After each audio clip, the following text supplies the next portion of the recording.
Hi everyone, welcome to my channel.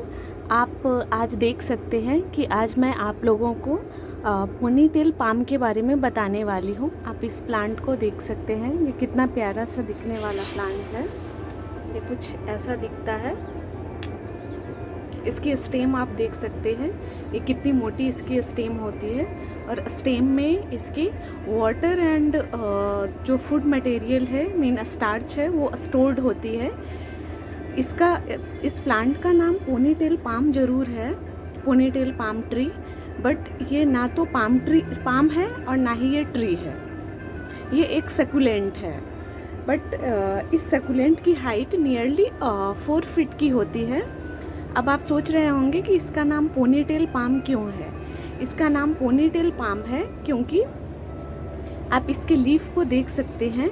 ये जो ऊपर से जो ग्रीन ग्रीन सी लीफ जो स्टेम के ऊपर से निकली है, ये पोनीटेल जैसी दिखती है, इसलिए इस प्लांट को पोनीटेल पाम कहते हैं। ये प्लांट बहुत इजी टू ग्रो प्लांट है और बिगिनर के लिए बहुत अच्छा प्लांट है, वेरी फॉरगिविंग प्लांट है ये।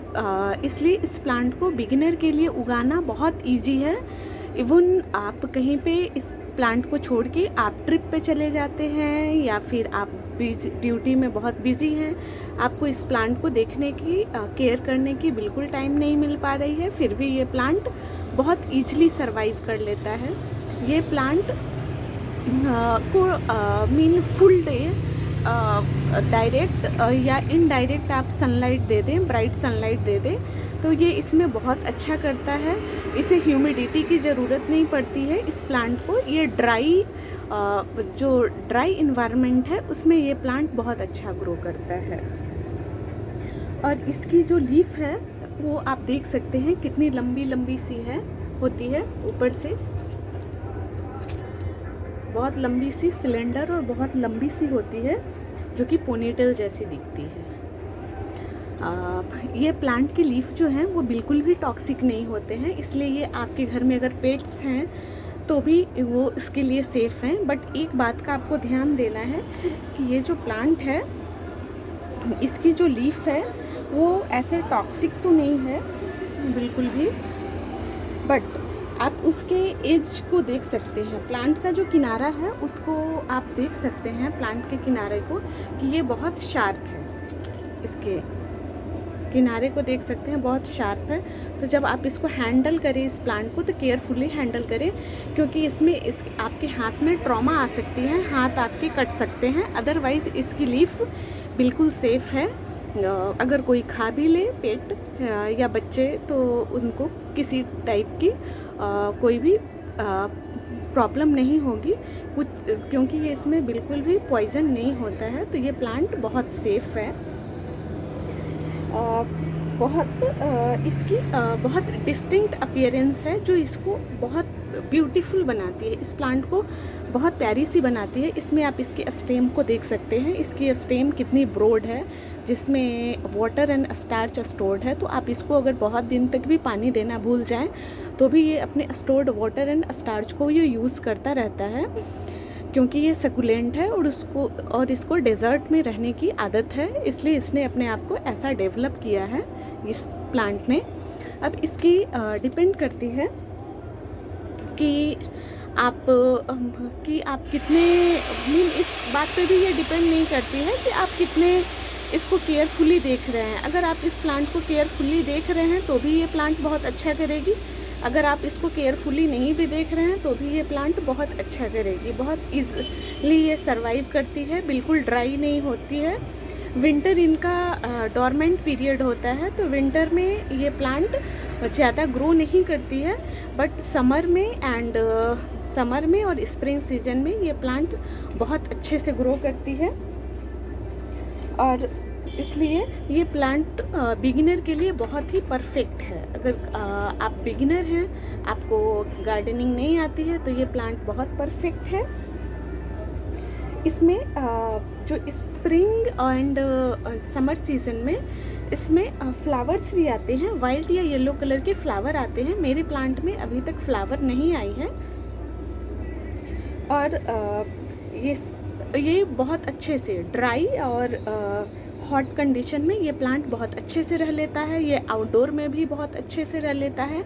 इंडोर में अगर आप इसे रख रहे हैं तो आपको ख्याल रखना है कि बहुत ज़्यादा कोल्ड में इसे नहीं रखें, क्योंकि ज़्यादा कोल्ड कंडीशन में ये प्लांट डोरमेंट स्टेट में चली जाती है।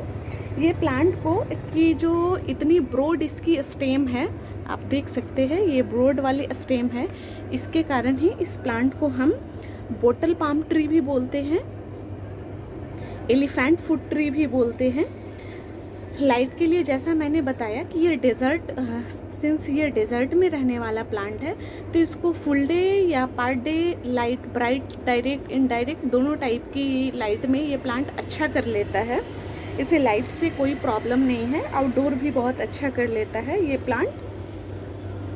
और इसको सेमी ड्राई कंडीशन पसंद है। इसे आप फ्रीक्वेंट वाटरिंग नहीं करें। अगर आप इसकी पॉट को चेक कर ले कि पॉट वेल ड्रेनिंग पॉट है कि नहीं, नीचे होल है कि नहीं, वो आपको देख लेना है। जैसे आप ये देख सकते हैं कि मैंने इसको बिरयानी वाली जो कंटेनर आई थी उसी में मैंने इसको लगा दिया था, बट मैंने उसमें होल कर रखा है। और स्टेम को कम्प्लीटली अंदर नहीं दबाना है, स्टेम का बहुत बड़ा पार्ट को ऊपर रखना है, सो डैट इसके जो रूट्स हैं, स्टेम भी अगर अंदर चले जाएंगे तो ये प्लांट की स्टेम रॉट की चांस बहुत ज़्यादा होती है। इसलिए स्टेम रॉट से बचाने के लिए इसके स्टेम के कुछ पार्ट जो होते हैं वो कंटेनर से बाहर होने चाहिए, नहीं तो फिर स्टेम रॉट की प्रॉब्लम आ जाएगी इस प्लांट में।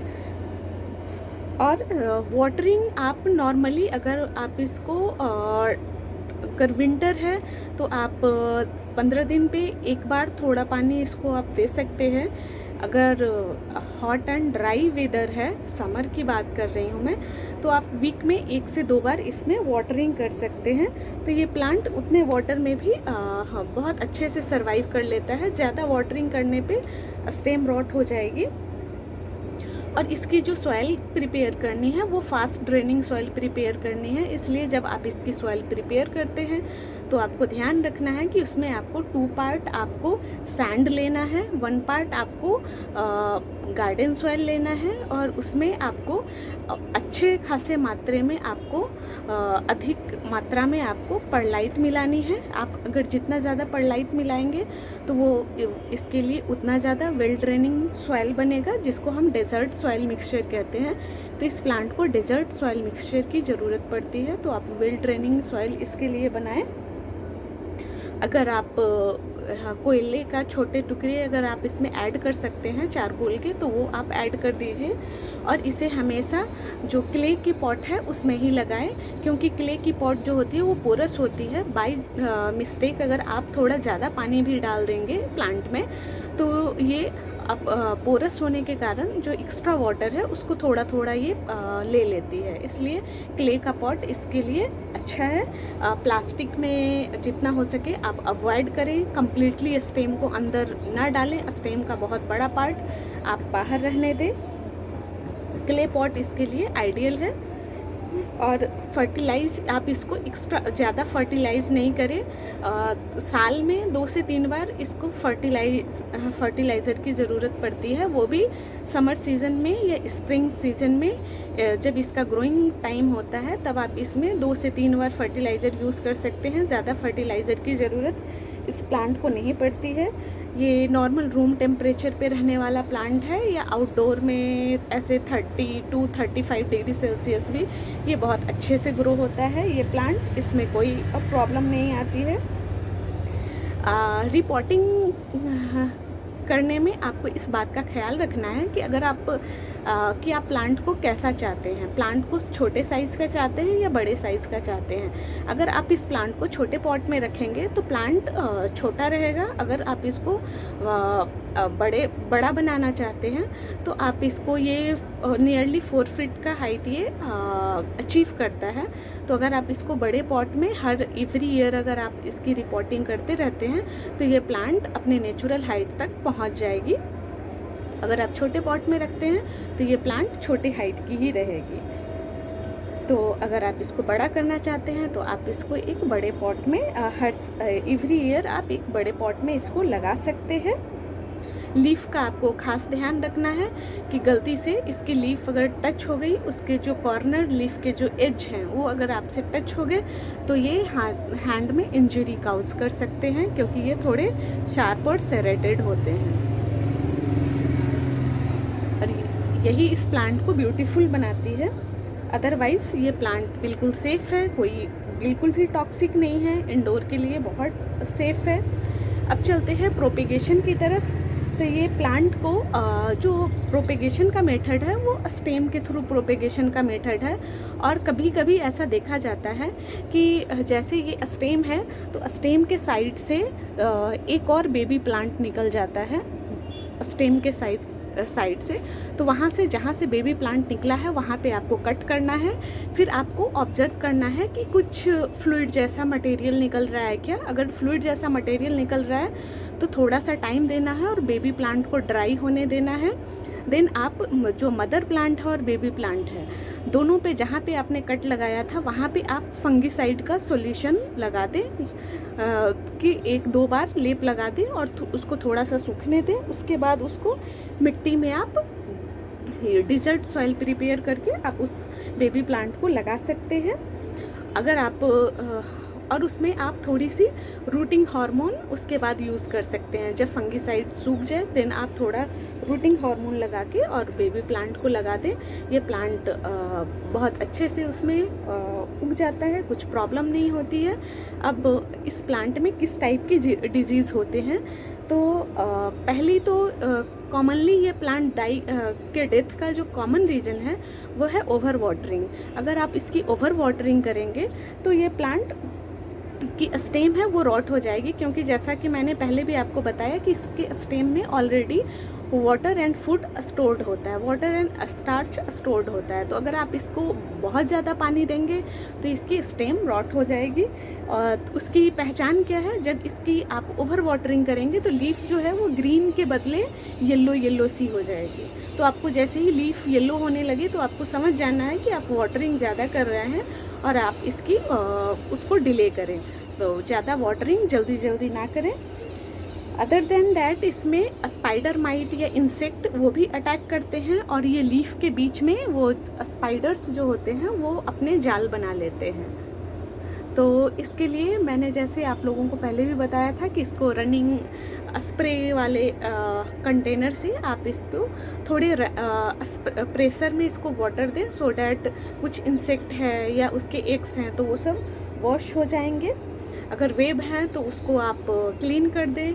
अगर वेब्स ज़्यादा लग रहे हैं तो आप फिर 60 to 70% जो हैंड रबिंग अल्कोहल है उसको आप ले लें और उसको कॉटन में अच्छे से डिप करके और इससे इसकी लीफ को आप केयरफुली क्लीन कर दें। क्लीन करते समय आप ग्लव्स पहन लें और इस बात का ध्यान रखें कि आपके हाथ में किसी टाइप की ट्रॉमा ना हो। और कभी कभी इसकी टिप आपको ब्राउन दिखने लगेगी इस पौधे की, जैसे मेरी तो नॉर्मल है लेकिन टिप ब्राउन हो रही है, इसका मतलब है आपने फर्टिलाइज़र ज़्यादा ऐड कर दिया है इसमें या फिर आप इसकी अंडर वाटरिंग कर रहे हैं। तो अगर ब्राउनिंग लीफ में होने लगे तो आपको ध्यान देना है कि आपने 2-3 बार से ज़्यादा फर्टिलाइज़र तो साल में नहीं यूज़ किया। और अगर ऐसा नहीं है देन आप इसकी वाटरिंग को थोड़ा फ्रीक्वेंट कर सकते हैं, सो डैट ये प्लांट बना रहे। ये प्लांट बहुत ही प्यारा लगता है, बहुत हार्डी सकुलेंट है, इजी टू ग्रो है। तो आप इस प्लांट को उगा लें, ये ज़्यादा कॉस्टली भी नहीं है। तो आपको, मुझे नहीं लगता कि इस प्लांट को हैंडल करने में किसी टाइप की प्रॉब्लम आएगी। और इससे रिलेटेड आपको और कोई जानकारी चाहिए तो आप कमेंट बॉक्स में मुझे मैसेज कर सकते हैं। तब तक के लिए आप अपना ख्याल रखें। मैं नेक्स्ट वीडियो में फिर से आप लोगों से मिलूँगी। तब तक के लिए बाय बाय। आप अपना केयर करें। Thank you for watching this video.